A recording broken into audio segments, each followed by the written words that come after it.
एक गांव में एक आलसी आदमी रहता था। वह इतना आलसी था कि वह कभी भी अपना काम समय पर नहीं करता था। वह अक्सर सुबह देर तक बिस्तर पर पड़ा रहता था और फिर जब उठता था तो कभी इधर बैठा रहता, कभी उधर बैठा रहता। कभी वह किसी से बातें करने लगता तो कभी किसी और से। कभी वह बच्चों के साथ खेलने लगता और कभी सुबह सुबह बेकार के काम करने लगता। इस तरह से वह अपना सुबह का समय बर्बाद कर देता था। फिर जब दोपहर का समय नजदीक आता तो वह सोचता कि अब दोपहर होने वाली है, पहले मैं स्नान करूंगा और खाना खाऊंगा, फिर काम करूंगा। लेकिन जब वह खाना खाता तो सोचता कि थोड़ी देर आराम करूंगा और फिर काम पर लग जाऊंगा। जब वह आराम करता तो उसे नींद आ जाती और वह 1.5-2 घंटे गहरी नींद में सो जाता। जब कोई उसे जगाता तब तक शाम का समय हो चुका होता और वह सोचता कि थोड़ी देर में काम शुरू करूंगा। लेकिन अपनी आदत के अनुसार वह फिर बेकार के कामों में लग जाता या किसी दोस्त या पड़ोसी से बातें करने लगता या कहीं टहलने चला जाता। इस तरह उसकी शाम भी बीत जाती और रात हो जाती। रात में जब वह खाना खाकर सोने जाता तो उसे बहुत पछतावा होता। वो बहुत दुखी महसूस करता, ये सोचते हुए कि उसका दिन इस तरह से बर्बाद हो गया। हर रात वह इस संकल्प के साथ सोता कि वह कल सुबह जल्दी उठेगा और अपना काम शुरू करेगा। न तो वह किसी भी प्रकार की टाल मटोल करेगा और न ही आलस करेगा। लेकिन जब सुबह आती तो उसका आलस उसे फिर घेर लेता। उसे बिस्तर छोड़ने का मन नहीं करता। वह देर से उठता और वही सारे काम करता जो उसने पिछले दिन किए थे। इस तरह वह आलस और टाल मटोल के चक्र में फंसा रहता। ये नहीं था कि वह कुछ करना नहीं चाहता था या इस आलस के चक्र को तोड़ना नहीं चाहता था। कई बार वह इस आलस के चक्र को तोड़ता और अपने जरूरी कामों में लग जाता, लेकिन वह अपनी नई आदत को लंबे समय तक बनाए नहीं रख पाता और फिर अपनी पुरानी टाल मटोल की आदत में लौट आता। अपने आलस और काम टालने की आदत की वजह से सिर्फ वह ही नहीं, उसके परिवार वाले भी परेशान थे, क्योंकि वह ऐसे कामों को टालता रहता जो उसके परिवार की जरूरतों के लिए जरूरी थे। खेती ही उसकी आमदनी का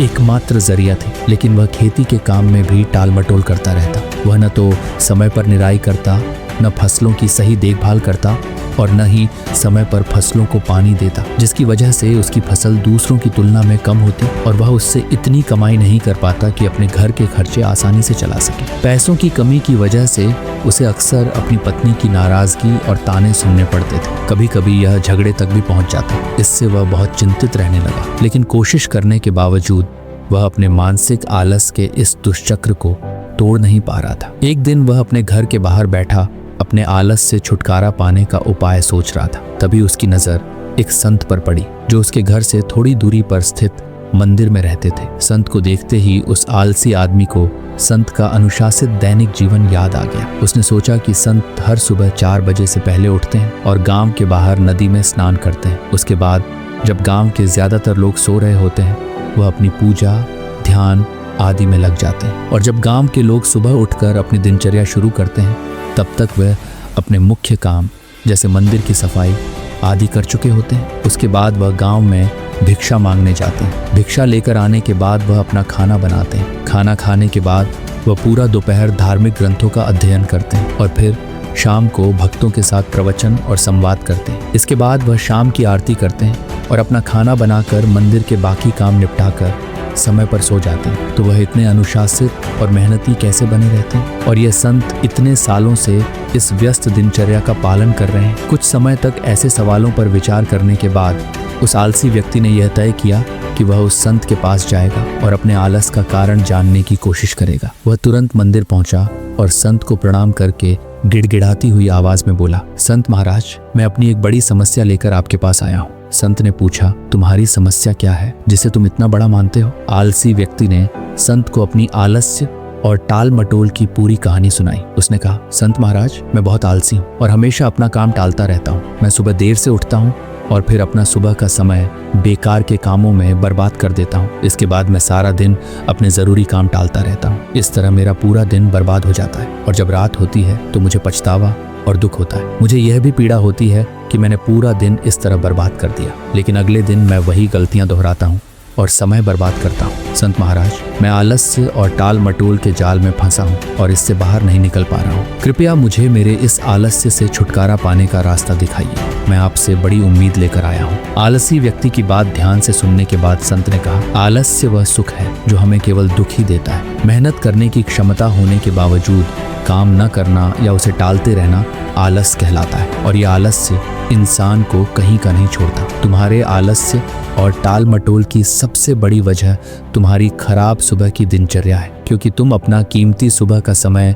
बेकार के कामों और टाल मटोल में बर्बाद करते हो। इससे तुम्हारे दिन की शुरुआत खराब होती है और फिर जैसे जैसे दिन गुजरता है तुम्हें लगता है कि तुम्हारा समय भी बर्बाद हो गया। इसके बाद तुम्हारा मन और भी ज्यादा आलसी और टाल मटोल वाला हो जाता है, जिसकी वजह से बाकी का समय भी इसी तरह बर्बाद हो जाता है और तुम कुछ भी महत्वपूर्ण नहीं कर पाते और इसी आलसी चक्र में फंसे रहते हो। अगर तुम अपनी सुबह को जीतना सीख जाओ, अगर तुम अपने सुबह के समय का अच्छा उपयोग करना सीख लो, तो तुम्हारे बाकी दिन को संभालना बहुत आसान हो जाएगा। लेकिन सुबह को जीतना इतना आसान नहीं है। इसके लिए तुम्हें अपनी सुबह की दिनचर्या में कुछ महत्वपूर्ण आदतें शामिल करनी होंगी और उन्हें सख्ती से पालन करना होगा। तो आज मैं तुम्हें ऐसी 7 सुबह की आदतों के बारे में बताऊंगा जिन्हें अगर तुम अपनी सुबह की दिनचर्या में शामिल कर लो तो न केवल तुम अपने आलस्य और टाल मटोल से छुटकारा पालोगे, बल्कि एक अनुशासित और मजबूत व्यक्तित्व वाले इंसान बन जाओगे। तो इन 7 आदतों को ध्यान से सुनो। सुबह की पहली आदत ध्यान का अभ्यास करना है। मन को एक वस्तु पर केंद्रित करना ध्यान कहलाता है। ध्यान करने से आध्यात्मिक और मानसिक शक्तियों का विकास होता है। अगर तुम हर सुबह बैठकर सिर्फ अपनी सांस पर 10 से 15 मिनट तक ध्यान केंद्रित करो, सांस को अंदर और बाहर जाते हुए देखो और देखो कि जब सांस तुम्हारे अंदर जाती है तो तुम्हारा पेट कैसे फूलता है और जब वही सांस बाहर आती है तो पेट कैसे सिकुड़ता है। देखो कि सांस पेट से आ रही है या छाती से। देखो कि सांस ज्यादा दाहिने नथुने से आ रही है या बाएं से। अगर तुम अपनी सांसों के प्रति जागरूक हो जाओ तो यह एक ध्यान प्रक्रिया बन जाएगी और इस आदत को अपनाकर तुम्हारी जागरूकता और एकाग्रता बढ़ जाएगी और तुम देखोगे कि तुम पूरे दिन शांत, खुश और सतर्क रहोगे। जो भी काम करोगे उसे पूरी एकाग्रता के साथ करोगे और तुम्हारे लिए वर्तमान में रहना बहुत आसान हो जाएगा। तो ये एक बहुत ही सरल लेकिन बहुत प्रभावी आदत है, इसीलिए इसे अपनी सुबह की दिनचर्या में जरूर शामिल करो। सुबह की दूसरी आदत कृतज्ञता व्यक्त करना है। सुबह का समय शांत और सुखद होता है। इस समय प्रकृति में एक अलग शुद्धता और ऊर्जा फैली होती है। ये समय उन सभी अच्छी चीजों के लिए आभार व्यक्त करने का सबसे अच्छा समय है जो तुम्हारे जीवन में है। अच्छे लोग या अच्छे हालात जो तुम्हें खुशी देते हैं, उस ईश्वर को धन्यवाद दो जिसमें तुम विश्वास करते हो। उसका आभार मानो कि उसने तुम्हें यह सब दिया। जब हम अपने दिन की शुरुआत आभार की भावना से करते हैं तो सारे बोझ अपने आप हटने लगते हैं और नए अवसरों के दरवाजे खुलने लगते हैं। फिर हम शिकायत की ओर नहीं बल्कि कुछ करने और रुकने की ओर आकर्षित होते हैं। आभार की भावना से नकारात्मक विचार और दुख व्यक्ति के अंदर से गायब होने लगते हैं। वो अपनी सफलता के लिए नए रास्ते खोजने लगता है। आभार व्यक्त करने से मन में सकारात्मकता और खुशी का स्तर बढ़ता है, जिससे मानसिक बीमारियां और मानसिक विकार दूर होने लगते हैं। असंतोष और कमी की सभी भावनाएं दूर हो जाती हैं। जब हमारे पास जो भी चीजें हैं उनके प्रति आभार की भावना होती है तो हम खुश महसूस करते हैं। इसके बाद ये खुशी हमसे पूरे ब्रह्मांड में फैलने लगती है। ये खुशी की तरंगें हमारे आसपास के पर्यावरण में भी फैलने लगती हैं, जिससे हम और ब्रह्मांड दोनों प्रसन्न होते हैं। और आभार व्यक्त करने से हम हमेशा अपने आसपास के लोगों के प्रति कृतज्ञता से भरे रहते हैं, जिससे लोगों की नज़रों में हमारी छवि अच्छी बनती है। लोग हमें अच्छे और दयालु व्यक्ति के रूप में देखने लगते हैं। इसका मतलब है कि हर कोई जो हमसे मिलता है हमारा मित्र बन जाता है और लोग हमें पसंद करने लगते हैं। संक्षेप में, हर दिन कृतज्ञता व्यक्त करने से जीवन में खुशी, शांति और समृद्धि के दरवाजे खुलते हैं। इसी तरह तीसरी आदत है व्यायाम। व्यायाम करना बहुत जरूरी है। सुबह की दिनचर्या में व्यायाम और योग को शामिल करना एक व्यक्ति को अद्भुत रूप से बदल देता है। नियमित व्यायाम करने से व्यक्ति का मन बहुत खुश और उत्साहित रहता है। दिन भर शरीर में ऊर्जा बनी रहती है। शरीर मजबूत और आकर्षक बनता है। खाने पीने का असर शरीर पर पड़ता है। एक ऐसा व्यक्ति जो नियमित रूप से व्यायाम करता है भीड़ में भी अलग दिखाई देता है। व्यायाम से शरीर की कमजोरी, जकड़न और थकान दूर होती है। ये व्यक्ति को अनुशासित भी बनाता है। व्यायाम से मानसिक तनाव और चिंता कम होती है, क्योंकि ज्यादातर लोग अपने शरीर और स्वास्थ्य को लेकर चिंतित रहते हैं। लेकिन व्यायाम करने से व्यक्ति का शरीर स्वस्थ रहता है। इससे उसकी चिंताएं और समस्याएं भी कम हो जाती हैं। इसलिए आपको अपनी दिनचर्या में व्यायाम जरूर शामिल करना चाहिए, और वह भी कम से कम 30 मिनट प्रतिदिन। चौथी महत्वपूर्ण आदत है अच्छी किताबें पढ़ना। दुनिया के सभी महान और सफल व्यक्तियों की एक आदत होती है कि वे अच्छी किताबें पढ़ने के शौकीन होते हैं। वे अपने काम या शौक से संबंधित किताबें पढ़कर लगातार कुछ नया सीखते रहते हैं, जिससे वे अन्य लोगों की तुलना में काफी आगे निकल जाते हैं। किताबें पढ़ना भी ध्यान का एक रूप है। जब हम अपनी पसंदीदा किताबों को पढ़ने में इतने खो जाते हैं कि हम आसपास की घटनाओं पर ध्यान नहीं देते, तो यह भी ध्यान की प्रक्रिया बन जाती है। इसलिए जो लोग ध्यान करने में परेशानी महसूस करते हैं, उन्हें अपनी पसंदीदा किताबें पढ़ना शुरू करना चाहिए। किताबें पढ़ने के कई फायदे हैं, जैसे यह एकाग्रता बढ़ाती है, दिमाग तेज करती है, तनाव कम करती है, ज्ञान बढ़ाती है और बातचीत, बोलने और लिखने की कला विकसित करती है। कल्पना शक्ति बढ़ती है, याददाश्त बेहतर होती है, नींद सुधरती है, अकेलापन दूर होता है और यह हमें एक बेहतर इंसान बनाती है। इसलिए आपको हर दिन सुबह या रात को सोने से पहले किताबें जरूर पढ़नी चाहिए। सुबह की 5वीं आदत है लक्ष्य तय करना। सुबह के समय हमारा मन ज्यादा शांत और स्पष्ट होता है। इस स्पष्टता के साथ हम ज्यादा सोच सकते हैं। इसलिए दिन भर में कौन सा काम करना है, किस काम को किसे देना है या कौन सा नया काम शुरू करना है, इन सभी चीजों की योजना सुबह सुबह ही बनानी चाहिए। लक्ष्य तय करना इतना जरूरी क्यों है? क्योंकि हमारा मन इतना चंचल होता है कि वह एक दिशा में आगे बढ़ने को तैयार नहीं होता, बल्कि जो भी चीज मन को भाती है वह हमें उसी दिशा में काम करने पर मजबूर कर देती है। मन की इच्छाएं मौसम की तरह होती हैं, जो हर समय अंतराल के बाद बदलती रहती हैं। इसलिए मन की इन इच्छाओं को नियंत्रित करने के लिए लक्ष्य तय करना बहुत जरूरी है। जब हम अपने लक्ष्य को लिखित रूप में तय करते हैं तो हमारा लक्ष्य हमें स्पष्ट रूप से दिखाई देता है, और लक्ष्य तय करने के माध्यम से हम अपने मन को काफी हद तक नियंत्रित कर सकते हैं। लक्ष्य तय करना हमें किसी काम पर ध्यान केंद्रित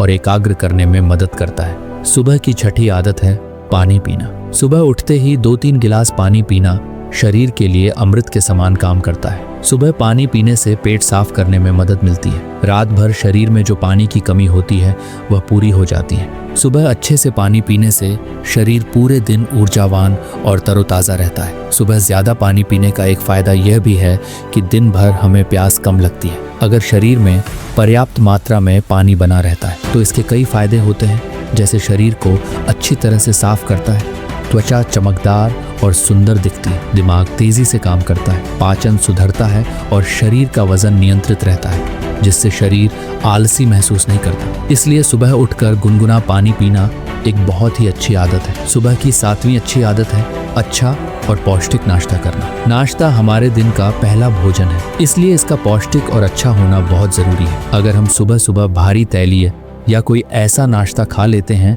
जो हमारे शरीर के लिए अच्छा नहीं है, तो हम सुबह भारी और सुस्त महसूस करने लगते हैं, जिससे हम अपने काम पर सही से ध्यान केंद्रित नहीं कर पाते। और अगर हम सुबह नाश्ता नहीं करते जबकि हमें भूख लगी हो, तो हम कमजोरी, भूख और थकान से पीड़ित होने लगते हैं, जिससे हमारा काम करने का मन नहीं करता। इसलिए अगर सुबह हमें भूख लगे तो हमें अच्छा और पौष्टिक नाश्ता करना चाहिए, लेकिन भूख लगना जरूरी है। जबरदस्ती या नियम पूरा करने के लिए नाश्ता नहीं करना चाहिए। ये सब कहने के बाद संत ने अपनी बात समाप्त की, और आलसी व्यक्ति ने भी संत की बातों को ध्यानपूर्वक सुनने के बाद उन 7 आदतों को अपनी सुबह की दिनचर्या में शामिल करने का निश्चय किया और वहां से चला गया। दोस्तों, आज के समय में एक और बुरी आदत है जिसकी वजह से लोगों की सुबह की दिनचर्या खराब हो जाती है, और वह आदत है सुबह उठते ही मोबाइल का इस्तेमाल करना। आजकल लोग अपनी सुबह की शुरुआत मोबाइल से करते हैं। सुबह उठते ही सोशल मीडिया पर चले जाते हैं, और सुबह इससे ज्यादा महत्वपूर्ण कुछ नहीं हो सकता। आपको सुबह उठने के बाद 1 से 2 घंटे तक स्क्रीन नहीं देखनी है, इससे दूर रहना है। देखो, मोबाइल हमारी सुविधा के लिए बनाया गया है और ये बहुत अच्छा है, लेकिन अगर ये मोबाइल हमें बीमार और कमजोर बना रहा है तो ये बहुत बुरा है, और ये हमारी कमजोरी है, क्योंकि मोबाइल खुद से उठकर हमारे हाथ में नहीं आता। ये हम हैं, ये हमारी कमजोरी है जो इसे पकड़े रहते हैं। फिर कहते हैं कि मोबाइल की लत नहीं जा रही। इस तरह दोष देने से कुछ नहीं होगा। हमें ध्यान रखना होगा और खुद को सुधारना होगा। हमें खुद को नियंत्रित करना होगा और सुबह स्क्रीन समय को पूरी तरह खत्म करना होगा। न तो लैपटॉप, न टीवी, न मोबाइल। सुबह अलार्म के लिए भी मोबाइल का उपयोग न करें। अलार्म के लिए एक छोटा अलार्म घड़ी खरीद लें, क्योंकि सुबह किसी भी बहाने मोबाइल हाथ में नहीं आना चाहिए। तो ये हैं वो 8 आदतें जिन्हें अगर आप अपनी सुबह की दिनचर्या में शामिल कर लो तो न केवल आपकी सुबह शानदार होगी, बल्कि आप अपने जीवन में बहुत सफल और खुश भी होंगे। तो दोस्तों, मुझे उम्मीद है कि आपको ये वीडियो पसंद आए और वीडियो में यहाँ तक बने रहने के लिए आपका बहुत बहुत धन्यवाद।